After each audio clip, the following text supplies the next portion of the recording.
Dos alunos aí do segundo ano médio, do Centro Educacional Mundo Mágico. Tudo certo por aí, galera? Galera, na aula de hoje, nós vamos fundamentar os conceitos abordados na aula passada, quando nós trabalhamos aí a questão dos recursos naturais, renováveis e não renováveis, ok? Na aula de hoje, essa parte um, nós vamos estudar com mais profundidade, na verdade, as questões relacionadas aos recursos naturais não renováveis. Para poder a gente fazer a cronologia mais próxima da realidade do que vem a ser os recursos renováveis e do que vem a ser os recursos não renováveis, características peculiares de cada um, né? Características comportamentais de cada um, e também as características físico-químicas de cada um, como eles se comportam e são encontrados na natureza, certo?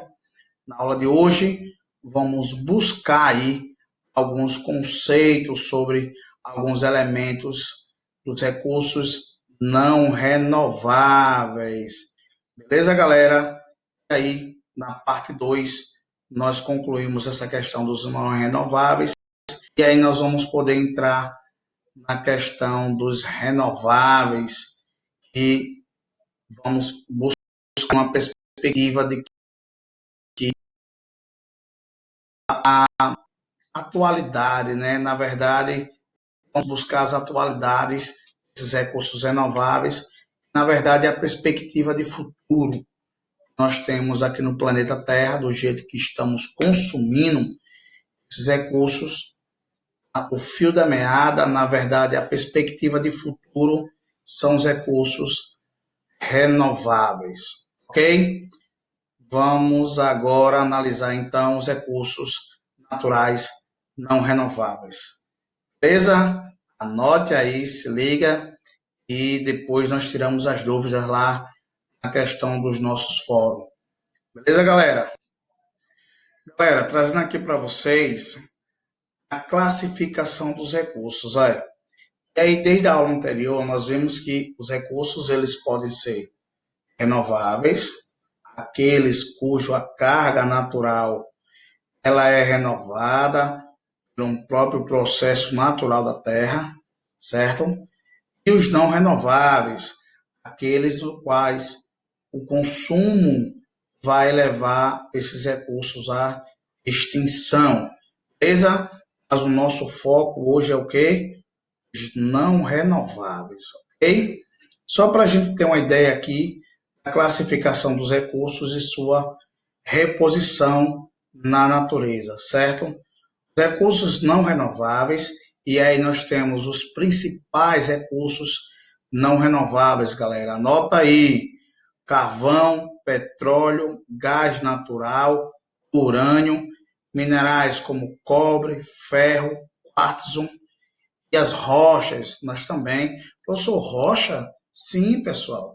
Utilizamos rochas aí no nosso dia a dia e a formação geológica das rochas, certo? É um processo único também, né? E um processo geológico demanda muito tempo para ser realizado. Então, a formação, por exemplo, de uma rocha magmática, ela existe aí na natureza milhões e milhões de anos atrás, a sua formação, certo? Uma rocha sedimentar, para que ela possa se consolidar, também requer milhões de anos aí para poder fazer a formação dessa rocha, da mesma forma, para ela se decompor em minerais como quartzo, por exemplo. Ok? Só para a gente ilustrar os recursos renováveis: radiação solar, vento, água, solo, calor do interior da Terra, nós chamamos de energia geotérmica. Mas essa parte aí nós vamos verificar mais a fundo, mais profundamente, quando a gente estiver trabalhando com os recursos, classificação dos recursos naturais renováveis, ok? No primeiro momento, vamos só rever aqui a questão dos não renováveis. Porque eles são não renováveis? Porque na natureza eles não se repõem, pessoal. Olha, na natureza eles não se reabastecem, os depositórios deles não se reabastecem de forma natural, como por exemplo a luz solar. Nós temos todos os dias um período de 12 horas de radiação solar. Com essa energia se renova, o vento se renova, a água possui um ciclo hidrológico, enfim, e assim sucessivamente. Na questão dos não renováveis, não, o carvão, ele foi formado em um processo geológico milhões de anos atrás. O próprio petróleo tem essa mesma concepção, assim como o gás natural, onde está o petróleo, está o gás natural também. O urânio é um processo aí de produção de nuclear de produção, né?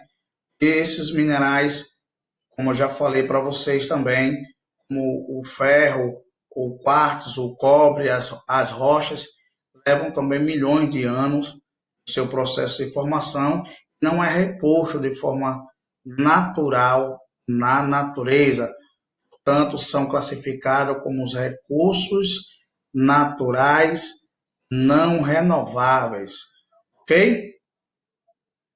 Vamos lá.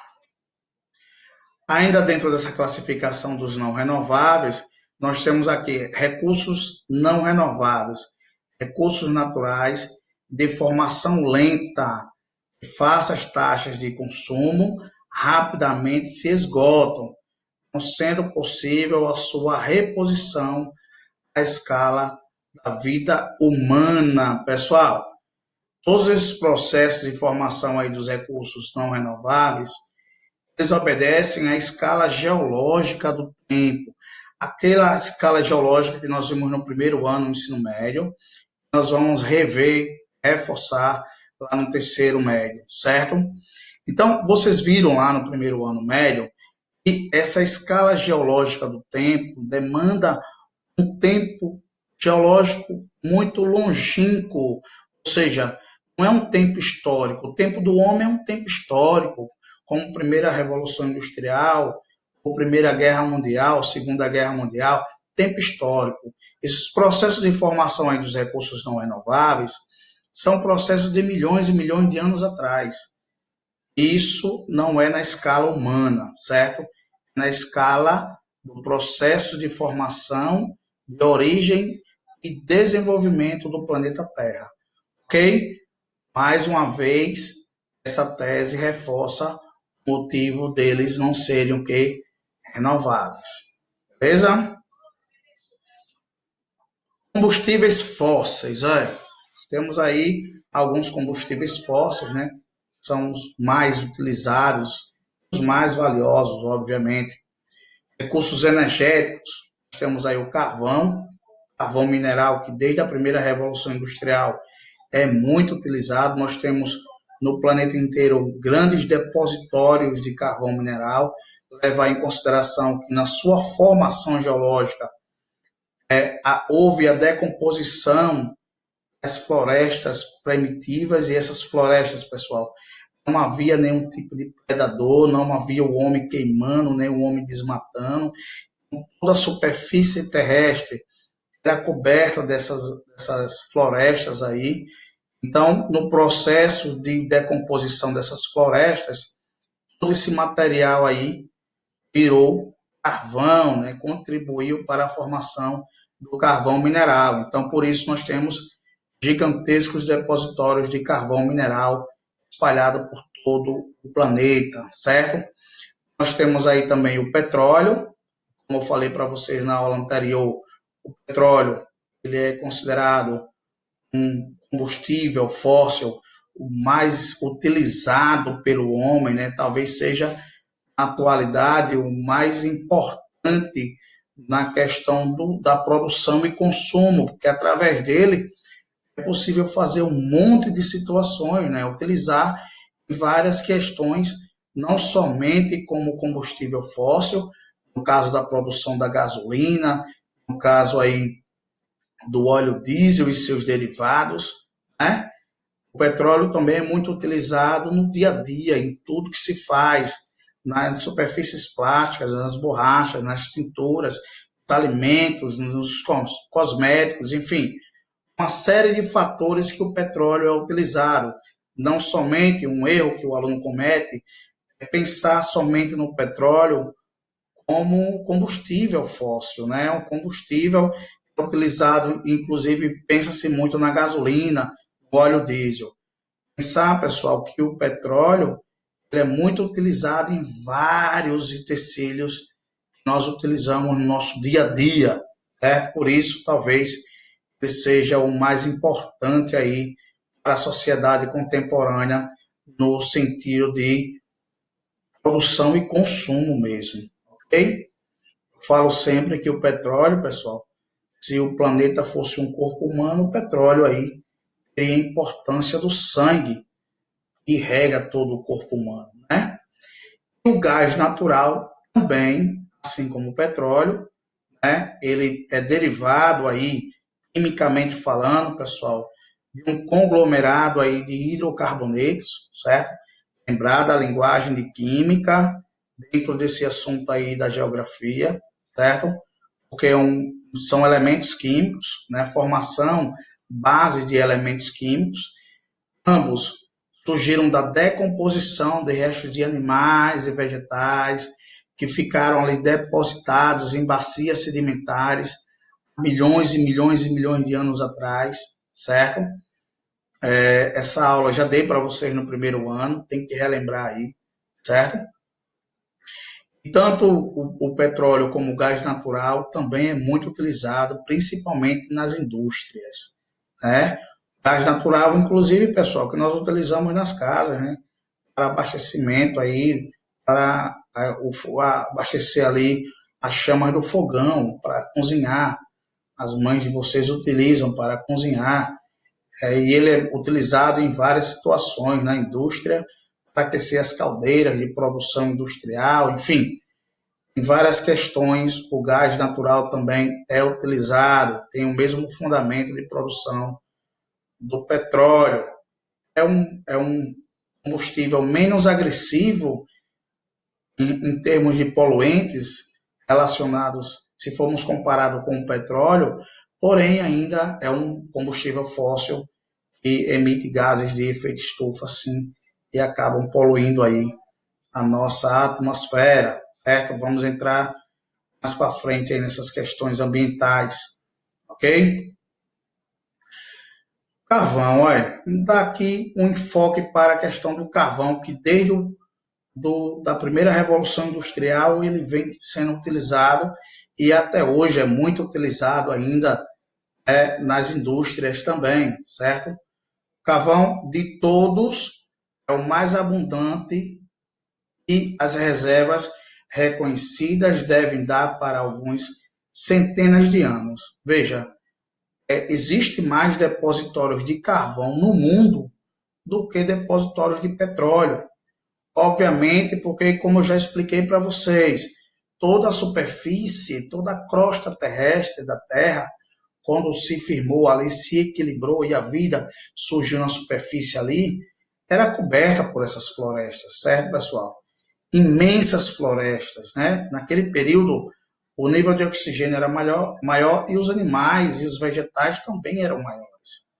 Então, árvores gigantescas, centenas de milhares de hectares dessas árvores, cobrindo toda a superfície da Terra. Todo esse material foi depositado no subsolo e isso resultou nas grandes reservas de carvão mineral que nós temos hoje no mundo, né? Vários países do mundo são grandes produtores, mas no mundo inteiro nós podemos encontrar esse mineral aí, que é o carvão mineral, certo? A maioria do carvão que é produzido, ele é consumido no próprio país, por conta dessa dificuldade na logística do transporte, né? É um produto que não é muito legal, né, tá transportando ele, E aí, como ele é muito utilizado ainda pela indústria, infelizmente, porque ele é um dos grandes causadores aí dos gases do efeito estufa, principalmente aí eliminando, produzindo dióxido de carbono, o enxofre, o metano, são gases aí do efeito estufa e acabam provocando aí, o, potencializando, na verdade, o aquecimento global, certo? Ele é usado em centrais térmicas para a produção de energia. Onde você não tem energia geotérmica do próprio interior da Terra, você acaba produzindo isso através da queima do carvão mineral. E a queima, a combustão, né? De novo, falando sobre a química, vai aí produzir esses gases de efeito estufa, que são extremamente danosos para a atmosfera e o sistema, a biosfera como um todo. Pessoal, dentre esses gases aí, um dos grandes problemas que a queima do carvão traz é a chuva ácida, certo? E aí vai desencadear um processo químico ali nas nuvens, deixando o pH ácido, fazendo com que ocorra chuva ácida, que atinge principalmente aí as lavouras nos campos e degrada os prédios e praças e monumentos públicos, né? Quando ocorre essa chuva ácida, ela acaba corroendo, por exemplo, as estatuetas de bronze, ela acaba ali corroendo e matando também, estragando hectares gigantescos, milhares de hectares de plantações aí, seja ela qual for, ok? Ainda falamos sobre o carvão, nós temos aqui os percentuais principais produtores, hein? Isso é um dado de 2012, pessoal, certo? Esse dado se firma ainda até hoje, esses grandes produtores mundiais de carvão, nós temos aqui os Estados Unidos, né, com 515,9, pessoal, milhões de toneladas, né? Então, são aqui grandes produtores mundiais de carvão, medidos em toneladas. Nós temos aqui os Estados Unidos, a Austrália, a Indonésia, a Índia, a Rússia, a China, certo? São grandes produtores mundiais de carvão mineral. Geralmente, como eu disse, quem produz acaba consumindo também pelo seu processo de industrialização, certo? Principais consumidores, pessoal, então tá aqui, ó, Estados Unidos, Japão, a Índia, a China, ou seja, os grandes produtores continuam sendo os grandes consumidores, do carvão, conta justamente do seu processo de produção industrial, certo? Petróleo e gás natural. Olha, quando a gente fala em combustível fóssil, vem logo na cabeça o petróleo e o gás natural. Como eu já tinha explicado para vocês, né? Ambos têm a mesma base geológica de formação, são oriundos da decomposição biológica de restos de animais e vegetais. Dinossauros estão aí, né? As grandes florestas pré-históricas estão aí também. Essa decomposição deu origem ao petróleo, né? Vocês devem buscar o detalhamento completo com o professor de química, né? Onde ele vai demonstrar essa decomposição aí, e as bases hidrogenadas que ocorrem, né? Que são hidrocarbonetos, que ocorre aí esse processo de formação do petróleo e do gás, certo? Pode esgotar-se nas próximas gerações, pessoal. O petróleo e o gás, eles são finitos. As reservas mundiais que nós temos hoje, nós só estamos explorando. Ele, como vocês já sabem, não se renova. Se você retira um recurso natural e ele não se renova, a ideia, a intenção é que ele se esgote, se extingua. Então, o petróleo, mais petróleo que nós tenhamos aí, que de vez em quando encontra-se uma nova fonte, né, uma nova bacia de produção, O fato é que ele é finito, ele vai acabar, ele não está se renovando, certo? O Oriente Médio assume-se como uma das maiores regiões importantes na produção e exploração desses recursos. Então, pessoal, nós temos aí, por exemplo, a Arábia Saudita, um destaque aí, grande produtor mundial de petróleo aí do Oriente Médio, certo? A Arábia Saudita no Oriente Médio, vários países, né? O Iraque, o Irã, né? O Kuwait, são países ali, grandes produtores mundiais de petróleo naquela região ali do Oriente Médio, que fica localizado no sudoeste ali do continente asiático, certo? O petróleo é usado em centrais térmicas para a produção de eletricidade sob a forma de gasóleo, né? Gasolina como combustível, os seus derivados em plásticos, tintas, borrachas, entre outros, né, pessoal? Como eu disse a vocês, o petróleo tem uma infinidade de utilização, e aí aqui são algumas, né? Tem muito mais do que isso. Como eu disse a vocês, é possível utilizar até em alimentos, certo? Gás natural. Só quando você fala em alimentos, sim, pessoal. Ah, chicletes, balas, né? Esses doces que tem um emborrachado, tem o petróleo na sua composição também, certo? Uso doméstico e combustível em centrais térmicas. Então, o uso doméstico é aquela questão que eu falei para vocês, do uso do gás de cozinha, certo?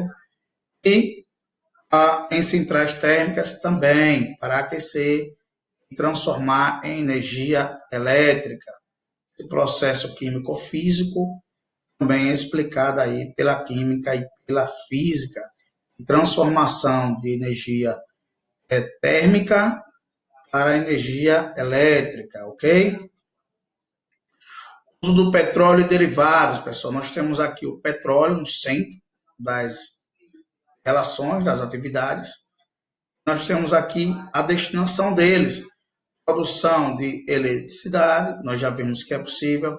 Fibras sintéticas, né, pessoal? Tudo sintético. O petróleo está ali presente, por exemplo, aquelas quadras de grama sintética, feito de petróleo aquilo ali, certo? Óleos de motores, certo? Óleo para colocar no motor dos automóveis, das máquinas. Butano, que são gases, né? Decorrente esse mesmo processo de decomposição aí orgânica. Indústria farmacêutica, então nos remédios, pessoal, também é utilizado, que eu esqueci de citar.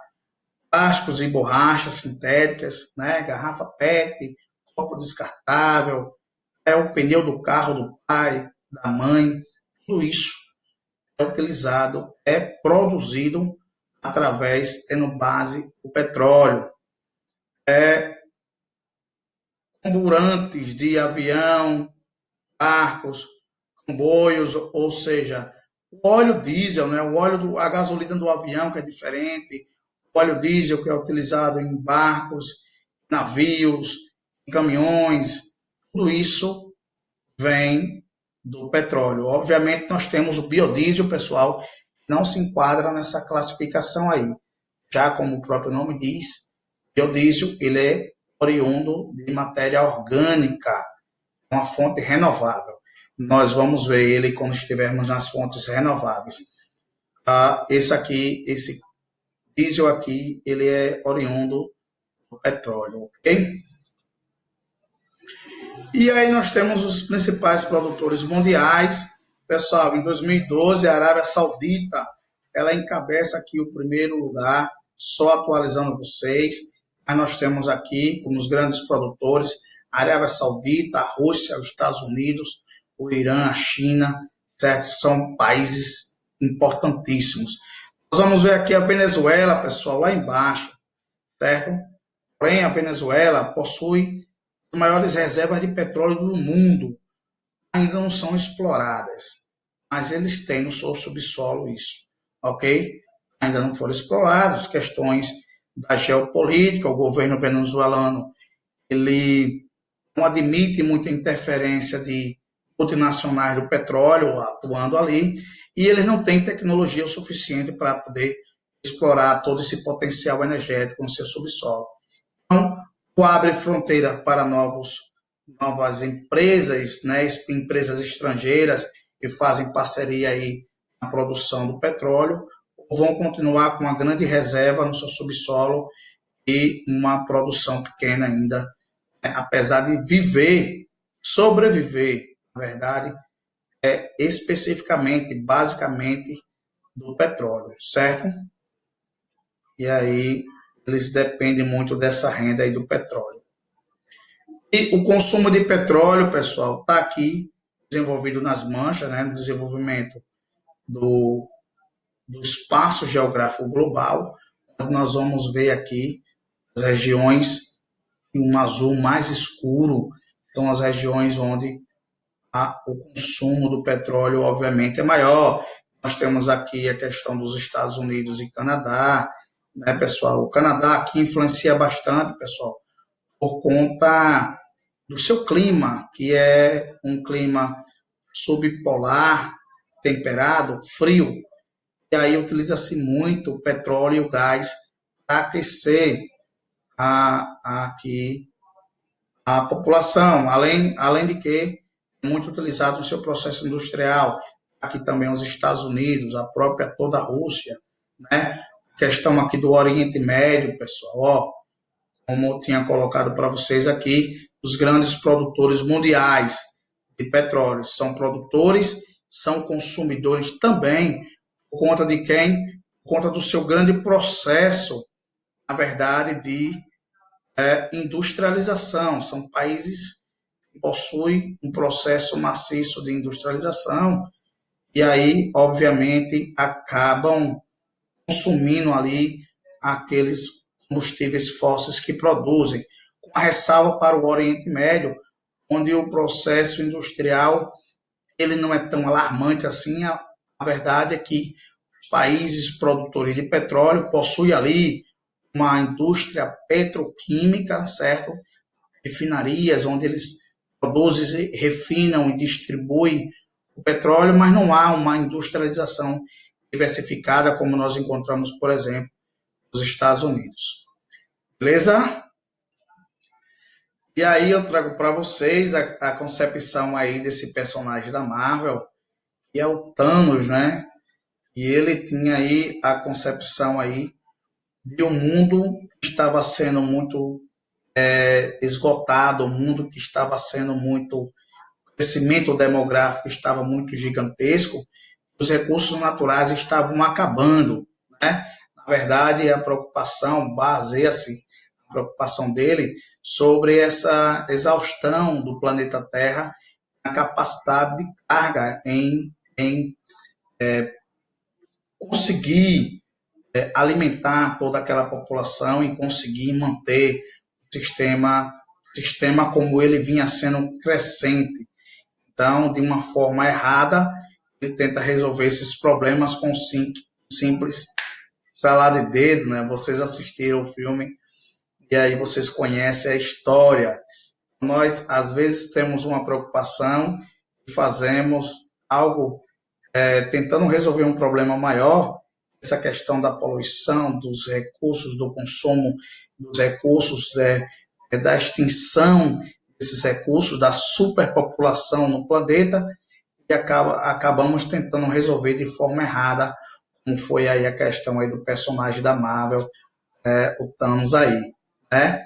Devemos procurar a forma sempre mais correta, equilibrada, na verdade, sustentável, de buscar esses elementos e fazer com que a sociedade entenda que somente o uso sustentável desses recursos e o uso de fontes renováveis de energia poderá tornar o planeta Terra mais agradável e que vai sustentar gerações aí, milhares e milhares de anos aí. Ok? Meus queridos, vamos ficar aqui nessa primeira parte para não ficar uma coisa muito longa. A nossa ideia é realmente debater, colocar de forma detalhada cada fator, cada parte, né? Nós temos aí outras fontes de energias não renováveis para debater, discutir também. Nós iremos fazer isso na nossa próxima videoaula, ok? Forte beijo, um abraço, fiquem todos com Deus e até a próxima aula, beleza?